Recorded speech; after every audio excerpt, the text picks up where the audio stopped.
시청자 여러분, JTBC 뉴스룸을 시작하겠습니다. 윤석열 대통령이 내란 우두머리 혐의로 구속 상태에서 법정에 서게 됐습니다. 연휴가 끝나는 대로 보석부터 신청할 걸로 보이는데 이게 받아들여지지 않으면 길게는 6개월 동안 이 상태에서 재판을 받게 됩니다.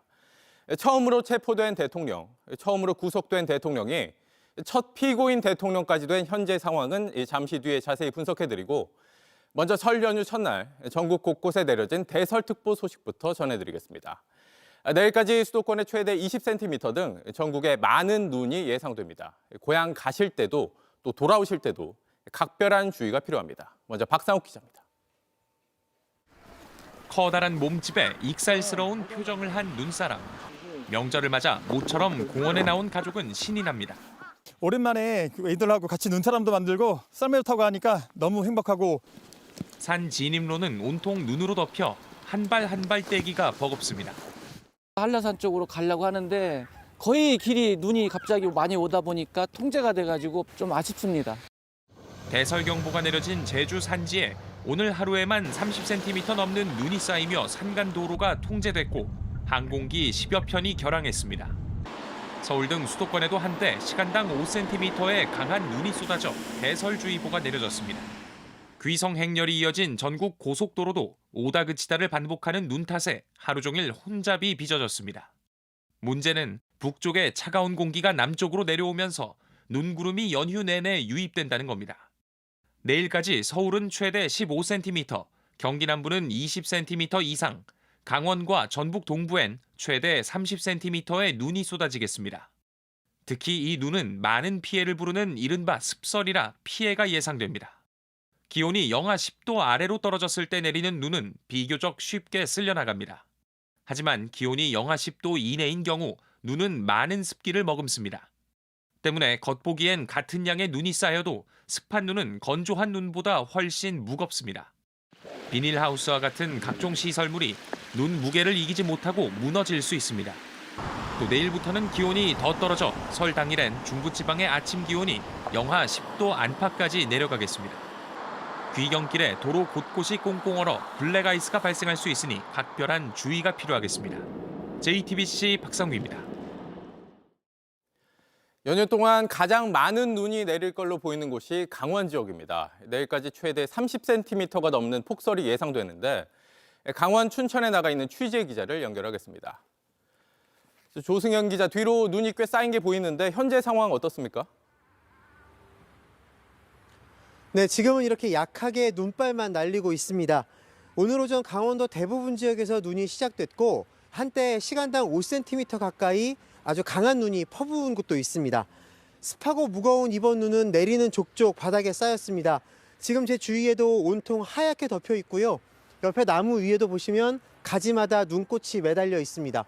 오늘 하루 강원도에는 많게는 20cm 넘는 눈이 내렸습니다. 네, 그런데 시간이 지나면서 계속해서 눈발이 강해질 거라고 하죠? 그렇습니다. 잠시 소강 상태에 보인 눈은 밤부터 다시 시작돼 내일까지 이어질 걸로 보입니다. 강원 내륙과 산지엔 많은 곳에 이 30cm 넘는 폭설이 쏟아질 전망입니다. 강원 동해안에도 최대 5cm 눈이 예상되고요. 이 강원 내륙과 산지에는 이 설 당일인 모레도 3에서 8cm 눈이 이어지겠습니다. 네, 연휴 동안 눈 피해가 걱정인데 오늘도 사고가 잇따랐죠? 네, 아무래도 고향 가는 귀성 차량들이 집중되다 보니 교통사고가 많았습니다. 오늘 오전 강원 원주시 영동고속도로에선 45명이 탄 고속버스를 포함해서 이 차량 10대가 10중 추돌 사고를 냈습니다. 2명이 크게 다쳤고 7명이 가벼운 상처를 입었습니다. 당시 원주에는 대설 경보가 내려져 있었고요. 이 사고를 처리하는 동안 도로가 전면 차단돼서 귀성길 정체에 더했습니다. 경북 상주시 당진 영덕 고속도로에선 4중 추돌 사고에 이어 약 1km 떨어진 곳에서 차량 28대가 뒤엉켰습니다. 두 사고로 모두 15명이 다쳤습니다. 경찰은 당시 제설차가 다니고 있었지만 도로에 눈 쌓이는 속도를 따라잡을 수 없었다고 설명했습니다. 또 경부고속도로 천안 부근에서도 승용차와 고속버스 2대가 부딪혀서 3명이 크게 다치고 32명이 경상을 입는 사고도 있었습니다. 네, 눈만 많이 내리는 게 아니라 이 기온도 크게 떨어질 걸로 예보가 됐죠? 그렇습니다. 이제부터는 추워지는 날씨도 걱정입니다. 내일 아침 기온은 오늘보다 4에서 8도 정도 떨어지겠고요. 그리고 낮에는 중부지방 같은 경우는 낮에도 기온이 영하에 머물겠습니다. 쌓인 눈이 얼어붙어서 빙판길이 만들어질 수 있는 만큼 이동하실 때 안전에 특별히 신경 쓰셔야겠습니다. 지금까지 강원도 춘천에서 JTBC 조승현입니다. 내란 사태 54일 만에 윤석열 대통령이 재판에 넘겨졌습니다. 현직 대통령이 피고인으로 법정에 서는 건 헌정사상 처음 있는 일입니다. 검찰은 법원이 구속기한 연장을 받아들이지 않자 결국 법정에서 윤 대통령의 내란 우두머리 혐의를 입증하기로 결정했습니다. 먼저 정아람 기자입니다. 검찰은 내란 우두머리 혐의를 적용해 어제 윤석열 대통령을 재판에 넘겼습니다. 지난달 3일 윤 대통령이 비상계엄을 선포한 지 54일 만입니다. 종북 반국가 세력들을 일거에 척결하고 자유 헌정 질서를 지키기 위해 비상계엄을 선포합니다. 검찰은 윤 대통령의 직접 내지 순차적인 지시에 따라 국헌문란하게 할 목적으로 폭동이 일어났다고 결론냈습니다. 위헌 위법적인 포고령을 기반으로 국회 봉쇄와 중앙선거관리위원회 점거 등이 진행됐고 정치인 체포조까지 가동됐다는 겁니다. 당초 검찰은 다음 달 6일까지 구속기한을 연장해 추가 수사를 한 뒤 윤 대통령을 기소할 계획이었습니다. 하지만 법원은 구속기한 연장 신청, 그리고 재신청까지 받아들이지 않았습니다. 공수처에서 수사한 사건을 검찰이 추가 수사할 명확한 규정이 없다며 구속기한 연장 없이 기소 여부를 판단하라고 결정한 겁니다. 구속 만료를 하루 앞두고 석방과 기소를 고민하던 검찰은 결국 윤 대통령을 재판에 넘겼습니다. 대검찰청은 구속을 취소할 사정 변경이 있다고 볼 수 없고 혐의 입증에 필요한 증거를 충분히 확보하였으므로 구속 기소가 상당하다는 의견 등을 종합해 내린 결정이라고 설명했습니다. 현직 대통령이 피고인 신분으로 법정에 서는 건 우리 헌정사에서 처음 있는 일입니다. 헌법상 재임 중인 대통령은 내란이나 외환죄를 저질렀을 때만 재판에 넘겨집니다. JTBC 정아람입니다. 윤 대통령은 최장 6개월 동안 구속 상태에서 재판을 받게 되는데 조만간 보석을 신청할 거란 예상이 많습니다. 만약 탄핵 심판에서 파면이 결정될 경우 윤 대통령은 직권남용죄까지 재판을 받게 되는데 앞으로의 절차들은 강나윤 기자가 정리했습니다. 윤석열 대통령이 기소됨에 따라 서울중앙지법은 곧 사건 번호를 정하고 재판부를 배당할 계획입니다. 형사재판은 피고인이 출석하는 게 의무입니다. 1심 재판 중 구속기한은 6개월입니다. 이에 따라 윤 대통령은 길게는 반년 동안 구속 상태에서 법정으로 오가며 재판을 받게 됩니다. 이미 기소된 김용현 전 국방부 장관 등의 사건과 묶여 함께 재판을 받을 가능성이 큽니다. 재판이 시작되면 윤 대통령 측이 불구속 상태로 재판을 받기 위해 보석을 청구할 것이란 예상이 나옵니다. 하지만 법원이 납득할 만한 이유가 있어야 합니다. 검찰로서는 증거인멸 우려 등을 들어 보석에 반대할 가능성이 큽니다. 구속 상태로 재판을 받고 있는 김용현 전 국방부 장관도 앞서 보석을 신청했지만 법원은 증거인멸 우려를 들어 받아들이지 않았습니다. 반면 건강이 좋지 않은 조지호 경찰청장은 보석을 허가했습니다. 앞으로 윤 대통령은 탄핵 심판과 형사재판을 동시에 받습니다. 헌법재판소가 윤 대통령에 대해 파면을 결정하면 윤 대통령은 내란죄의 직권남용으로도 재판을 받을 것으로 보입니다. 현직 대통령은 내란죄 외에는 재판에 넘길 수 없기 때문에 검찰은 직권남용은 이번 기소 혐의에서 제외했습니다. JTBC 강나윤입니다. 현직 대통령에 대한 기소를 결정하기 위해서 검찰은 전국 검사장들이 모여서 3시간 넘게 긴급회의까지 벌였습니다.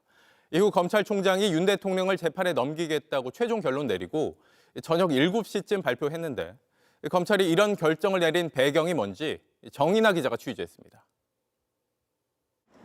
심우정 검찰총장은 어제 오전 10시부터 3시간 가까이 전국의 검사장들을 모아 긴급 회의를 했습니다. 구속 기한 만료를 하루 앞두고 윤 대통령의 사건 처리를 논의하기 위해서입니다. 12.3 내란 사태와 관련해 심 총장이 전국 검사장 회의를 소집한 건 처음이었습니다. 회의에선 윤 대통령을 기소해야 한다는 의견이 많았지만 석방한 뒤 추가 수사를 이어가야 한다는 의견도 나왔던 걸로 알려졌습니다. 회의가 끝난 뒤에도 고심하던 심 총장은 결국 윤 대통령을 구속 상태로 재판에 넘기기로 결정했습니다. 석방한 뒤에 추가 수사를 한다고 해도 윤 대통령이 협조할지 불투명하다고 판단한 걸로 알려졌습니다. 앞서 윤 대통령 측은 비상계엄은 수사기관에서 다룰 사안이 아니라고 주장했습니다. 밀실이라는 단어에 또 예민해 하실 것 같은데 폐쇄된 공간에서 수사관과의 문답으로 이게 내란이냐 아니냐를 수사관에게 설명할 그런 사안이 아니라는. 실제 체포된 뒤 공수처의 조사에서 진술 거부권을 행사했고 강제 구인도 거부했습니다. 이미 지난달 검찰에 2차례 출석 요구에도 윤 대통령은 응하지 않았습니다. 이런 상황에서 석방을 했다가 추가 수사에서도 진전이 없을 경우 봐주기 수사란 비판에 직면할 수 있다는 점도 의식한 걸로 풀이됩니다. 또 내란 공범들이 구속돼 재판을 받고 있는데 윤 대통령만 불구속 수사를 할 경우 형평성 논란이 일 수 있다는 점도 고려한 걸로 알려졌습니다. JTBC 정인아입니다. 검찰의 치욕사가 될 것이다. 윤 대통령이 재판에 넘겨지자 변호인단은 부실 기소라면서 이렇게 반발했습니다. 앞서 변호인단은 윤 대통령을 무리하게 체포하지 말고 바로 재판에 넘겨서 법원의 판단을 받게 해야 한다고 주장했었는데 막상 재판에 넘겨지자 또 다른 소리를 하고 있습니다. 여도현 기자입니다. 윤석열 대통령 측은 연이어 입장문을 내며 검찰을 비난했습니다. 법원이 구속 연장을 받아들이지 않은 걸 계기로 윤 대통령의 석방을 주장했지만 검찰이 기소를 택하자 반발한 겁니다. 윤 대통령 측은 검찰이 공수처의 위법 수사에 눈을 감고 기소 대행청, 지게꾼 노릇을 자임하였다며 책임 회피적 기소와 사명을 잊은 무책임한 불법의 방관을 국민들은 똑똑히 지켜보았다고 말했습니다. 대한민국 검찰의 치욕사로 기록될 것이란 거친 표현도 썼습니다. 하지만 법원이 구속 연장을 받아들이지 않은 건 불법적인 수사여서가 아닙니다. 윤 대통령 사건의 수사권은 공수처에 있다고 보고 검찰이 추가 수사 없이 기소를 판단해야 한다는 이유였습니다. 그럼에도 마치 법원의 결정으로 불법 수사가 인정된 것처럼 아전 인수격 주장을 하는 겁니다. 윤 대통령 측은 검찰이 보안 수사 없이 윤 대통령을 기소하는 것을 두고도 반발했습니다. 시간이 촉박한 가운데 진지한 검토 없이 관련자들의 수사만을 근거로 내란죄의 구속 기소를 밀어붙였다는 겁니다. 하지만 앞선 입장과는 모순이라는 지적이 나옵니다. 윤 대통령 측은 공수처의 체포영장 집행을 거부하며 곧바로 재판에 넘길 것을 요구한 바 있습니다. 체포영장 집행이나 수사와 관련해서는 우선 기소를 해라. 아니면 사전영장을 청구해라. 그러면 법원 재판에 응하겠다는 입장입니다. 공수처의 조사를 줄곧 거부했던 윤 대통령 측은 검찰 조사에 응할 것인지에 대해서도 확답을 하지 않았습니다. JTBC 여도현입니다. 내란 사태 2인자 김용현 전 장관은 윤 대통령과 한 배를 탄 셈이 됐지만 오히려 불리한 진술로 대통령의 방어 논리에 구멍을 내고 있다는 지적도 나오고 있습니다. 대통령 측은 계엄 포고령을 실제 집행하려던 게 아니라고 했는데 김 전 장관이 그게 아니다, 집행할 생각이 있었다면서 다른 얘기를 하는 식입니다. 김한수 기자입니다.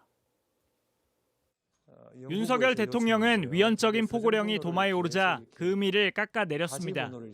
이론이 이런 것들이 추상적이기는 하지만 그런 어떤 상징적이라는 측면에서 집행 가능성은 없지만 이게 상해법규에도 위배되고 내용이 구체적이질 않아서 추상적, 상징적이란 표현을 쓰며 집행 가능성을 부인한 겁니다. 하지만 증인대에 섰던 김용현 전 국방부 장관은 다른 얘기를 했습니다.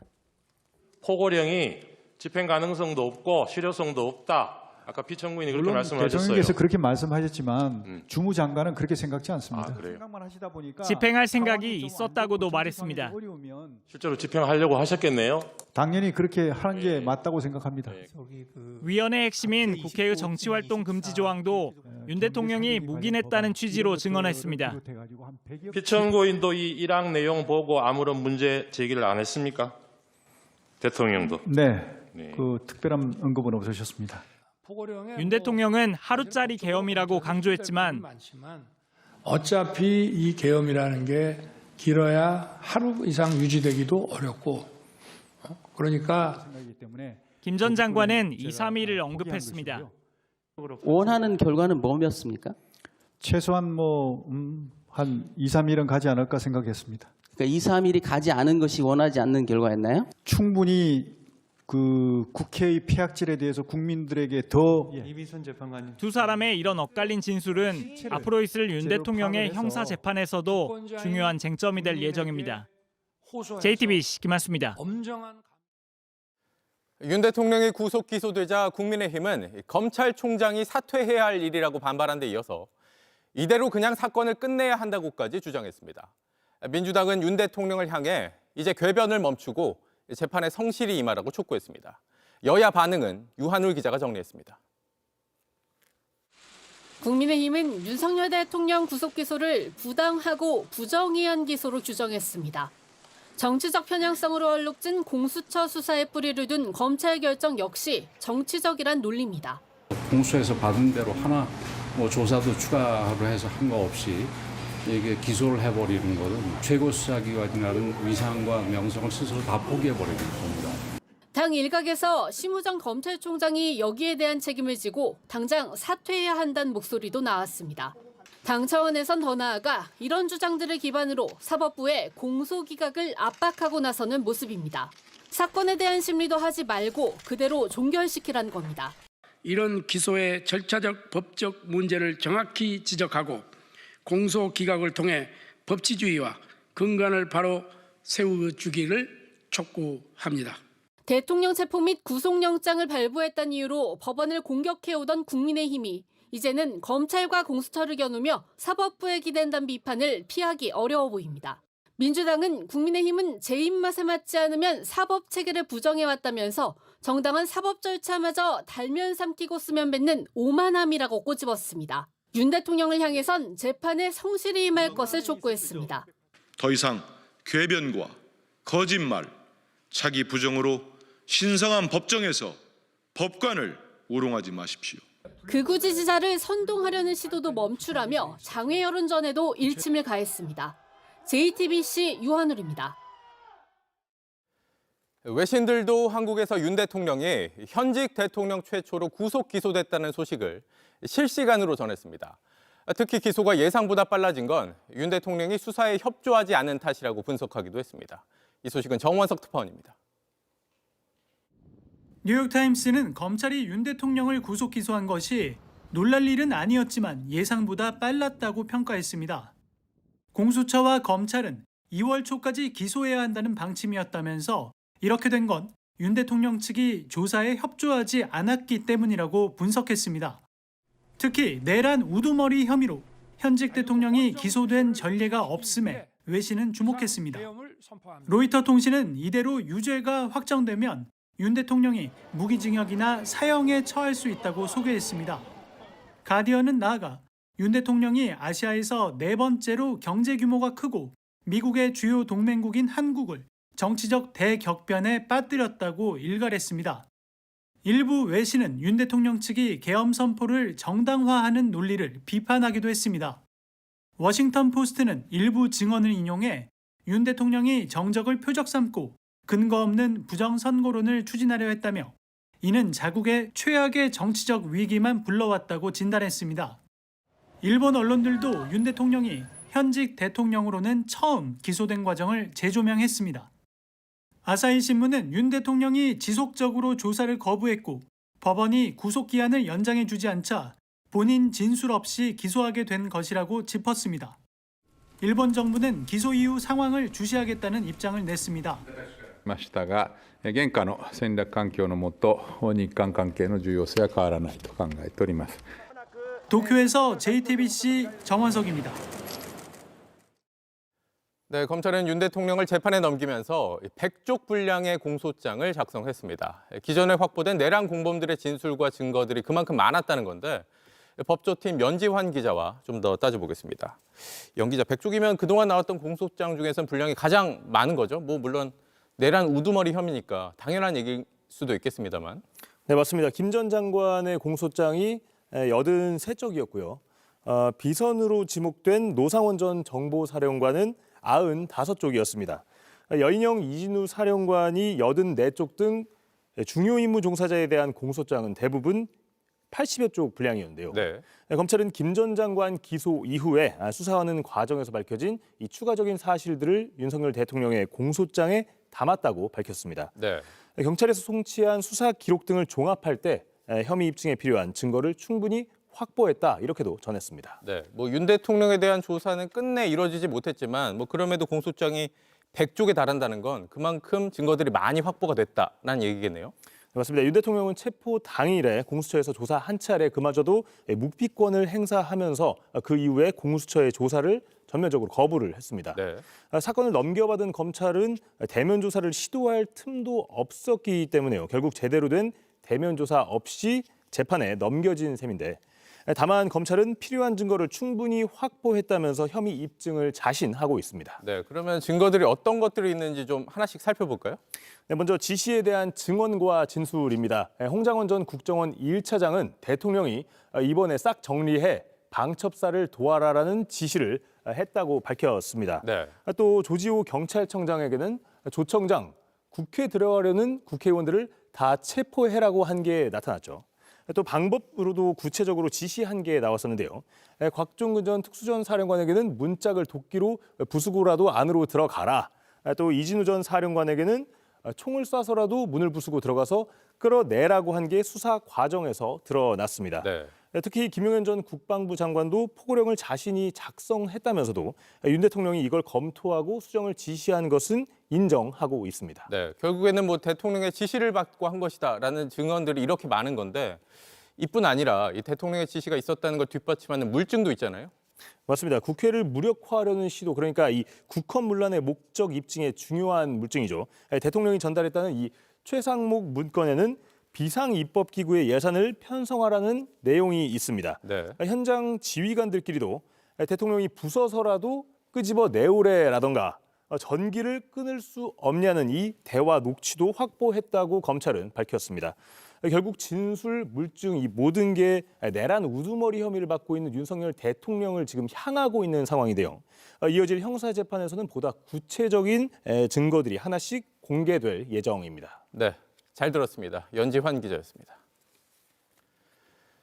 의원이 아니라 요원을 빼내라고 지시한 것이라는 게 윤 대통령 측의 주장이지만 이걸 반박하는 정황이 많습니다. 그중 하나가 그럼 구금시설은 대체 왜 준비했냐는 겁니다.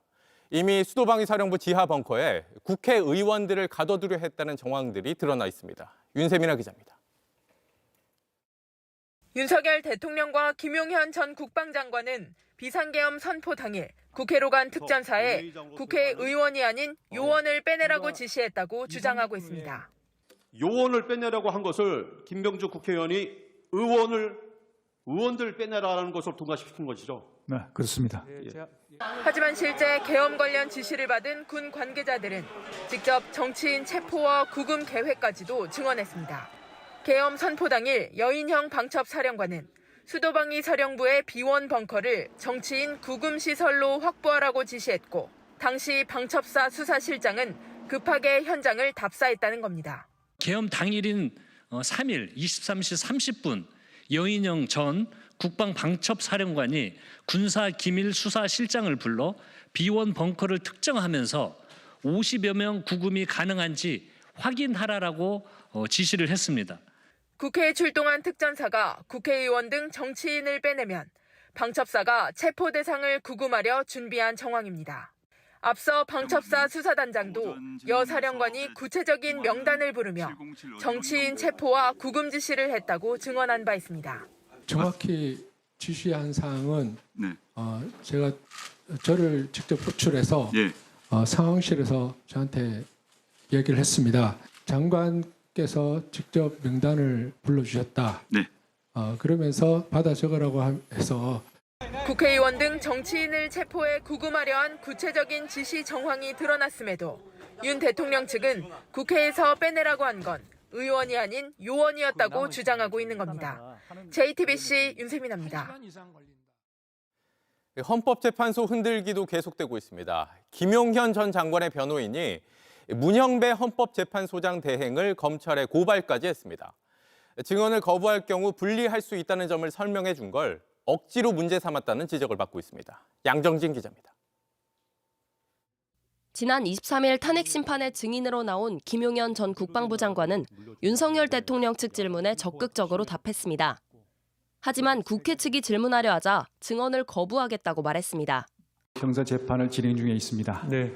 지금 이제 그 반론 질문을 임하게 되면 사실이 왜곡될 가능성이 매우 높습니다. 따라서 전 정인 신문을 거부하고 싶습니다. 문영배 헌법재판소장 권한대행이 나서 증언 거부에 대해 설명했습니다. 그럴 경우에 일반적으로 판사들은 그 정인의 신빙성에 대해서 낮게 평가합니다. 그건 알아서 하십시오. 제가 뭐 정인을 강요할 권한은 없죠. 신빙성이 낮아질 것을 우려한 윤 대통령 측까지 나섰고 가능하면은 저희 측도 질문을 해서 답변을 주셨기 때문에 그 소수인 측의 질문도 가능하면은 좀 답변을 해주셨으면 감사하겠습니다. 그제서야 김 전 장관은 국회 측 질문도 받기로 했습니다. 김 전 장관 측은 당시 상황을 놓고 오늘 문영배 헌재소장 권한대행을 직권남용과 강요죄 등으로 검찰에 고발했습니다. 재판상 불이익을 줄 것처럼 해악을 고지하고 증언 거부권 행사를 방해했다는 겁니다. 증언을 거부하면 벌어질 수 있는 일을 설명해 준 것까지 문제 삼아 고발한 겁니다. 당시 변호인은 김 전 장관이 제대로 답하지 못하자 증언대로 가서 귓속말을 하다 재판부에 경고를 받았습니다.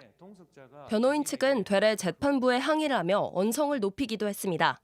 JTBC 양정진입니다. 내란 사태 한 달 전에 국방부가 비화폰 지급을 늘리기로 결정했던 걸로 확인됐습니다. 내란 사태를 모의하고 실행하는 과정에서 비화폰이 주요하게 쓰였는데 국방부의 확대 지급 결정이 왜 내려진 건지 따져봐야 한다는 주장이 나왔습니다. 최규진 기자입니다. 대통령께서 비화폰으로 제게 직접 전화를 하셨습니다. 의결 정족수가 아직 다 안 채워진 것 같다. 윤석열 대통령은 국회의원들을 끌어내라 지시할 때 도감청과 녹음이 방지되는 휴대전화기인 비화폰을 썼습니다. 김용현 전 국방부 장관, 조지호 경찰청장 등도 사용한 비화폰은 불법 비상계엄 모의와 실행의 핵심 통로로 지목됩니다. 그런데 비상계엄 선포 한 달 전 국방부가 비화폰 지급 확대를 결정한 사실이 드러났습니다. 지난해 10월 28일부터 나흘 동안 열린 정책실무회의 보고서입니다. 2021년부터 2023년까지 총 1990대가 지급된 비화폰을 지난해 3,806대, 올해 4,020대를 각각 추가로 나눠주겠다는 안건이 올라왔습니다. 여기 필요한 예산은 지난해 63억 7천만 원, 올해 114억 6천만 원입니다. 국방부와 합동참모본부의 주요 정책 담당자, 육해 공군과 해병대, 군 수사기관의 지휘관과 주요 참모 등이 지급 대상입니다. 특히 방첩사령부는 현장 요원에게도 지급한다고 돼 있습니다. 안건은 그대로 통과됐고 비화폰 지급도 이루어졌습니다. 추미애 더불어민주당 의원은 김용현 당시 국방부 장관의 지시에 의한 결정이었다며 방첩사에 집중적으로 보급 확대된 배경을 밝혀야 한다고 주장했습니다. 국방부는 비상계엄을 염두에 뒀다는 건 사실이 아니란 입장입니다. 작전 수행에 보안을 강화하기 위해 수량을 늘려 지급해왔고 지난 회의에서는 최종 수량이 확정됐을 뿐이라고 설명했습니다. JTBC 최규진입니다. 윤 대통령의 멘토로 불려온 심평 변호사가 서부지법으로부터 고발을 당했습니다. 윤 대통령 구속영장을 발부한 판사가 탄핵 찬성 집회에 참석했다는 거짓 주장을 했다는 겁니다. 심 변호사는 뒤늦게 사과했지만 수사를 피할 수 없게 됐습니다. 임예은 기자입니다. 윤석열 대통령의 멘토로 알려진 심평 변호사는 지난 23일 페이스북에 차은경 판사에 대한 글을 올렸습니다. 차 판사가 윤 대통령의 구속영장을 발부한 것을 두고서입니다. 심 변호사는 영장을 발부한 차은경 판사는 매일 탄핵 찬성 집회에 참석한 열렬한 탄핵 지지자로 밝혀졌다며 자신의 정체를 몰래 숨기고 법을 위반하여 영장을 발부한 것이라고 주장했습니다. 뒤이어 대법원이 명백히 사실과 다르다는 입장을 내놓자 심 변호사는 그를 수정하고 사과했습니다. 하지만 서울 서부지법은 차 판사에 대한 명예훼손 혐의로 심 변호사를 경찰에 고발했습니다. 법원은 편향된 이념으로 위법한 영장을 발부한 것처럼 거짓을 드러내 법관의 명예를 심각하게 침해했다고 설명했습니다. 이런 가운데 서부지법 폭동으로 구속되는 피의자는 계속 늘고 있습니다.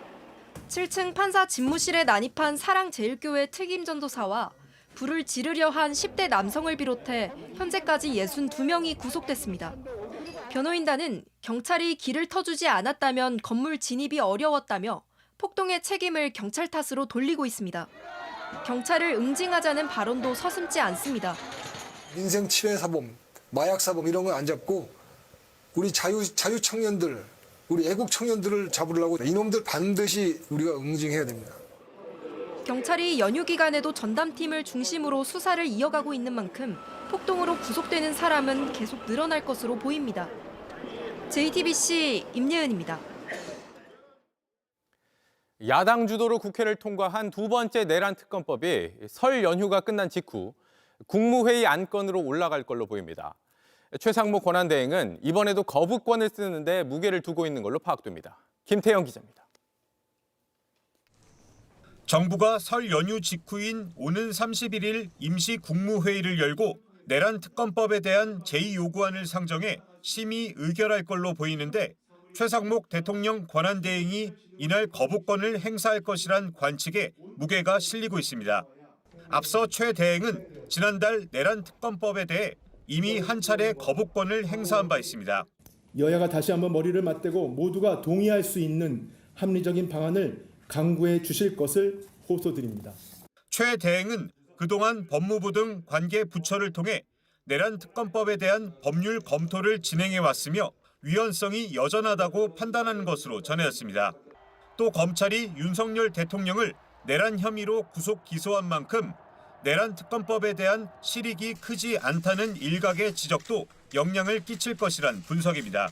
헌법엔 동일한 범죄에 대해 거듭 처벌하지 않는다는 일사부재리 원칙에 따라 특검은 윤 대통령을 내란 혐의로 기소할 수 없기 때문입니다. 여당과 대통령실도 최 대행의 거부권 행사를 압박하고 있습니다.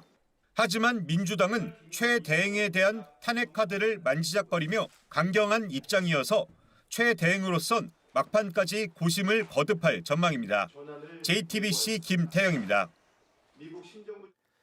최근 여러 여론조사에서 여야 지지층이 결집하는 모습이 도드라지고 있는데 이 때문에 중도층, 무당층의 여론 추이를 좀 더 주목해야 한다는 분석이 나옵니다. 만약 조기 대선이 치러진다면 결국 중도층의 선택이 결과를 좌우할 텐데 최근 이들의 여론 추이는 전체 여론조사 결과와는 다른 양상을 보이고 있습니다. 한민정 기자가 분석해드립니다. 오늘 발표된 리얼미터 여론조사에선 야권에 의한 정권 교체가 49.1%, 집권 여당의 정권 연장이 46%로 나타났습니다. 1월 셋째 주부터 넷째 주까지 2주째 오차 범위 내에서 팽팽하게 맞서는 양상이 이어지고 있는 겁니다. 탄핵 정국에서 여야 지지층이 각각 결집하는 모양새인 건데요. 하지만 향후 대선 판세를 가를 중도층 조사 결과는 좀 달랐습니다. 오늘 나온 조사에서 자신의 이념 성향을 중도라고 답한 경우를 살펴보면 정권 교체를 바란다는 응답이 50.6%로 정권 연장을 바란다는 44.8%에 비해서 높았습니다. 오차 범위 내에 있긴 하지만 전체 응답에 비해서 중도층에서 정권 교체를 바란다는 목소리가 더 큰 겁니다. 다른 여론조사 결과도 크게 다르지 않습니다. 1월 넷째 주 한국갤럽의 여론조사를 살펴보면 중도 응답자 중 정권 유지를 바란다는 응답은 27%에 불과했습니다. 반면 정권 교체를 바란다는 응답은 60%로 배 이상 차이가 났습니다. 탄핵 찬반에 대한 입장 역시 중도층에서 나타난 결과가 훨씬 큰 차이를 보였습니다. 전체 조사에서는 탄핵 찬성이 59%와 탄핵 반대가 36%로 각각 나타났지만 중도층에서는 탄핵 찬성이 71%, 탄핵 반대가 21%로 탄핵에 찬성한다는 중도층이 3배 넘게 많았습니다. NBS 조사 결과에서도 전체 조사에선 대통령의 탄핵을 인용해 파면해야 한다는 의견이 57%, 기각해야 한다는 의견이 38%로 나왔지만 중도층의 경우에는 탄핵을 인용해 파면해야 한다는 의견은 71%, 탄핵을 기각해 직무에 복귀시켜야 한다는 의견이 25%로 나타났습니다. 윤 대통령의 버티기로 탄핵 심판과 사법 절차의 속도가 느려지면서 양 진영의 결속이 더 강해져 여론이 크게 요동친 걸로 보이지만 여전히 캐스팅보트를 쥐고 있는 중도 무당층에선 차분하게 헌재와 법원의 결정을 지켜볼 걸로 보입니다. JTBC 한민정입니다. 조기 대선을 염두에 두고 1대1 가상 대결을 붙여서 누가 다음 대통령이 되는 게 좋냐고 묻는 조사 결과도 잇따라 공개되고 있습니다. 그런데 대부분 이 오차 범위 안에서 접전이란 결과가 나오고 있습니다. 하혜빈 기자입니다. 중앙일보가 한국갤럽에 의뢰해 전국 성인 1,031명에게 누가 다음 대통령이 되는 게 좋다고 생각하는지 물었습니다. 양자 대결에서 이재명 민주당 대표는 46%, 오세훈 서울시장은 43% 지지를 얻었습니다. 이 대표가 홍준표 대구시장과 맞대결을 하는 경우 각각 45%, 42%로 나타났습니다. 양자 간 차이는 3%포인트로 오차범위 내 접전 양상을 보이고 있는 겁니다. 정당 지지를 묻는 질문에는 국민의힘을 택한 사람은 41%, 민주당은 40%였습니다. 지지 정당이 없다거나 모름 또는 무응답으로 답한 이른바 부동층은 12%에 그쳤습니다. 분석을 해보면 선거를 한 2주, 3주 남겨도 부동층의 규모가 한 20% 정도 됩니다. 조기 대선이 가까이 왔다라고 판단하고 있는 것 같아요.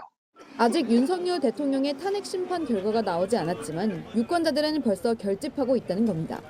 또 다른 조사에서도 이재명 대표와 오세훈 서울시장, 이재명 대표와 홍준표 대구시장이 각각 41%대 41% 동률의 지지를 얻었습니다. 초접전 구도에서는 결국 마지막까지 후보와 정책을 따져보는 부동층이 승패를 가르는 만큼 여야 차기 대권 주자들은 중도 표심을 사로잡기 위한 행보에 나설 걸로 보입니다. JTBC 하이비입니다. 트럼프 대통령이 마치 다른 나라들 보란 듯이 관세 폭탄을 무기로 콜롬비아의 항복을 받아냈습니다. 콜롬비아가 불법 이민자 송환 문제를 놓고 미국에 반기를 들자 트럼프는 관세를 최대 50%까지 올리겠다며 콜롬비아를 위협했고 결국 9시간 만에 굴복시켰습니다. 워싱턴 정강현 특파원입니다. 트럼프 대통령은 관세를 만능 열쇠처럼 강조해 왔습니다. If you don't make your product in America, which is your prerogative, then very simply you will have to pay a tariff. 단순 엄포만은 아니었습니다. 트럼프 대통령은 콜롬비아에 긴급 관세 25%를 부과하라고 명령했습니다. 콜롬비아가 미국에서 다수의 불법 이민자를 태우고 들어온 항공기를 돌려보낸 걸 문제 삼았습니다. 콜롬비아 정부는 맞불 관세까지 예고하며 즉각 반발했습니다. 하지만 트럼프가 실제로 관세 조치에 들어갈 움직임을 보이자 결국 약 9시간 만에 꼬리를 내렸습니다. El gobierno de Colombia informa que hemos superado el impasse con el gobierno de los Estados Unidos. 백악관은 불법 이민자 송환과 관련해 콜롬비아 정부가 트럼프 대통령의 모든 조건에 동의했다며 관세 조치는 보류된다고 밝혔습니다. 하지만 이른바 관세 전쟁은 이제 출발선에 불과합니다. 당장 다음 달 1일부터 캐나다, 멕시코, 중국에까지 추가 관세 부과를 예고하고 있습니다. We have one very big power over China, and that's tariffs. 미국과의 무역 규모가 큰 국가들로 특히 중국은 대대적인 보복 조치에 나설 가능성이 있어서 첨예한 국제 분쟁이 불가피해 보입니다. 트럼프 대통령은 취임 일주일 만에 50건이 넘는 행정명령에 서명하면서 파격적이고 논쟁적인 정책 행보를 이어가는 중입니다. 하지만 의사당 폭동 가담자 사면은 공화당 내부에서조차 반대 목소리가 나오고 있고 출생시민권 제한 명령에 대해선 연방 법원이 위헌 판단을 내리는 등 곳곳에서 파열음도 커지고 있습니다. 워싱턴에서 JTBC 정강현입니다. 지난해 마지막 날 승용차가 서울의 한 시장을 덮치면서 한 명이 숨지고 12명이 다치는 사고가 났습니다. 설 대목이 다가오자 상인들은 끝내 다시 돌아오지 못한 이웃의 빈자리를 실감하고 있습니다. 양빈현 기자가 취재했습니다. 가게 주인이 과일을 보고 가라며 손님들에게 손짓합니다. 설을 앞두고 한참 바쁠 시기지만 9년간 가게를 지켜온 편모 씨는 이제 이곳에 없습니다. 지난해 마지막 날 승용차가 시장으로 돌진하면서 끝내 숨졌습니다. 40대의 나이로 어머니를 모시고 살며 누구보다 부지런했습니다. 아침 제일 먼저 출근해서 맨 마지막에 퇴근하는 사람들이 아무튼 되게 안타까워했어요. 되게 성실했던 사람입니다. 크게 다쳐 제자리로 오지 못한 상인도 있습니다.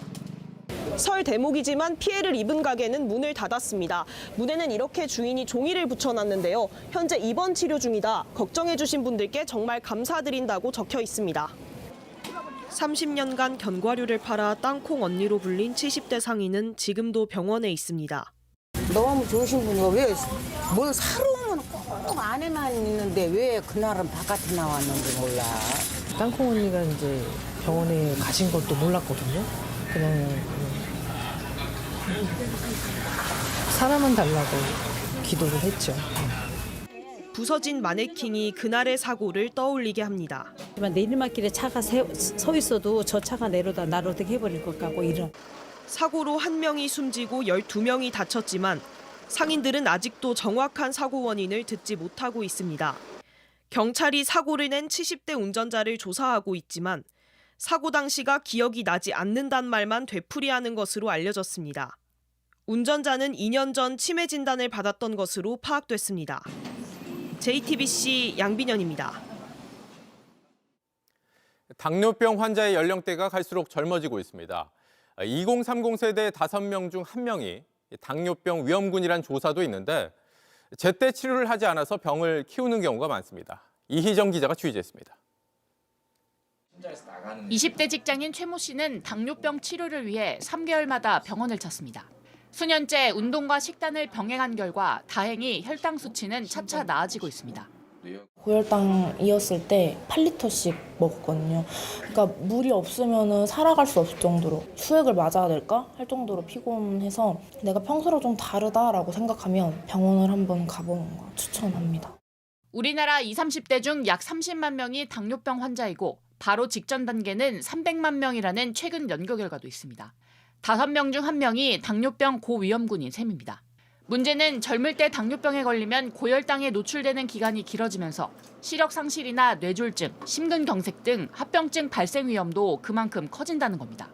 하지만 진단과 치료를 제때 하지 못하는 경우가 많습니다.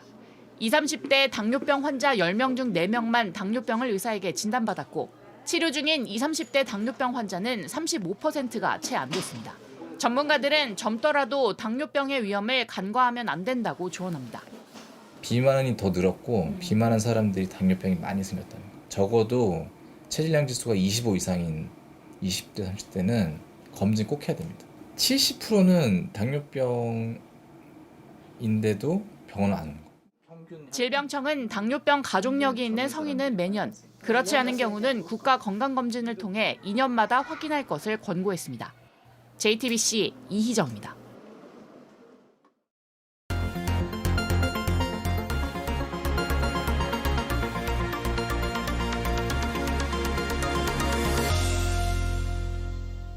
네, 2주 전에 44중 추돌 사고, 또 43중 추돌 사고가 잇따라 발생했는데 꼭 오늘 같은 날씨였습니다.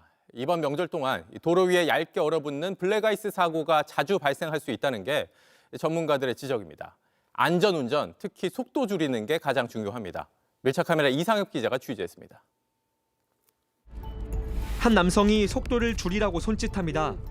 뒤늦게 브레이크를 밟지만 앞서 사고 난 두 차량이 부딪힙니다. 운전자가 신고하는 사이 긴급분화센터입니다. 저 지금 119하고 112가 다 출동한 걸로 알고. 이번엔 뒷차량에 또 부딪힙니다.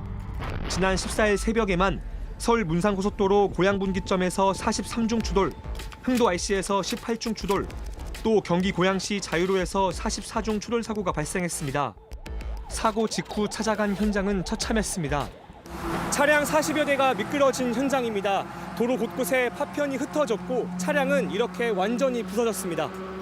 이게 핸들은 이게 돌아는 가는데 이제 계속 진행 방향이 이제 탄력을 받다 보니까 이게 앞으로만 가지 확 꺾으면 이제 차체가 선명수도 돌까 봐서 이제 함부로 못 틀겠더라고요. 지금 몸은 괜찮으세요? 좀 타막상 때문에 좀 힘들. 그러니까 브레이크를 밟으니까 이게 차가 그냥 멈춘 상태로 그냥 이게 쭉 가는 느낌 있잖아요.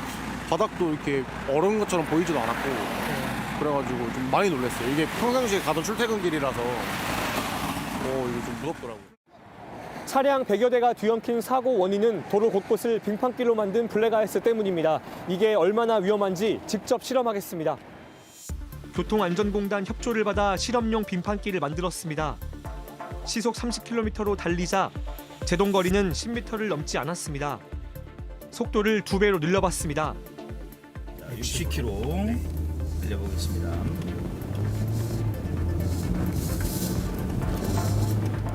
60딱 나왔습니다. 밟겠습니다.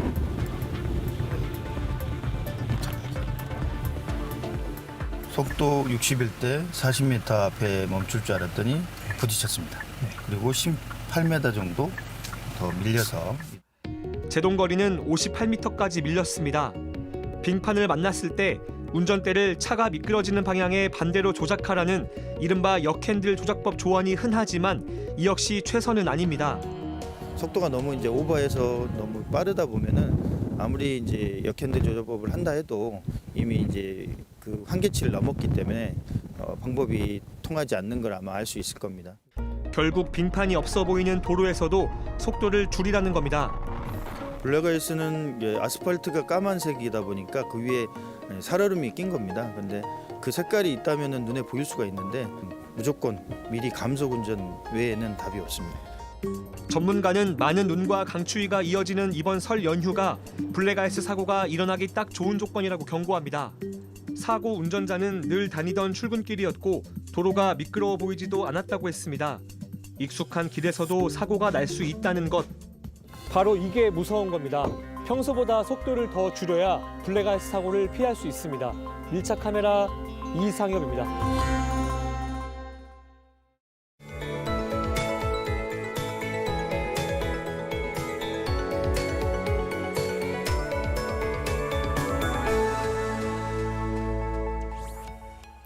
본격적인 설 연휴가 시작되자마자 강한 눈구름이 밀려왔습니다. 현재 중부와 전북, 경북에는 대설특보가 내려져 있고요. 앞으로도 시간당 1에서 5cm의 강한 눈이 쏟아지면서 대설특보는 더 확대될 수 있겠습니다.